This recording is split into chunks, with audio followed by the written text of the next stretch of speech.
Allora, Norma. Grazie mille. Funghi?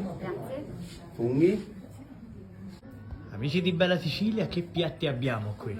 Questa è pasta fresca fatta nostra con funghi porcini e cardongelli. E questa è una pasta alla norma con ricotta di basilisco. La ricotta di basilisco è una ricotta che si produce solamente qua da noi perché viene alimentata, il latte viene aromatizzato con il pascolo, che è la ferula del fungo basilisco nel mese di maggio, che è un fungo che cresce solamente sulle nostre madonie.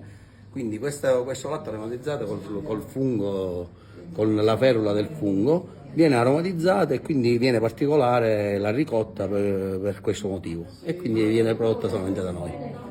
E buon pranzo a tutti gli amici di Bella Sicilia da Castelbuono. Allora, Norma. Grazie mille. Funghi? Funghi? E buon pranzo. E già il profumo si sente, Valentina, Mia, che vero? acquolina, un gran profumo.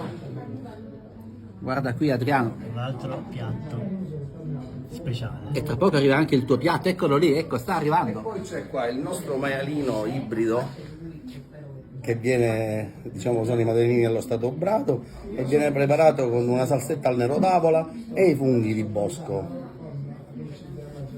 E delle eccellenze del territorio. Grazie, auguriamo a tutti A buon voi, pranzo in questo bellissimo panorama. con questo panorama mozzafiato.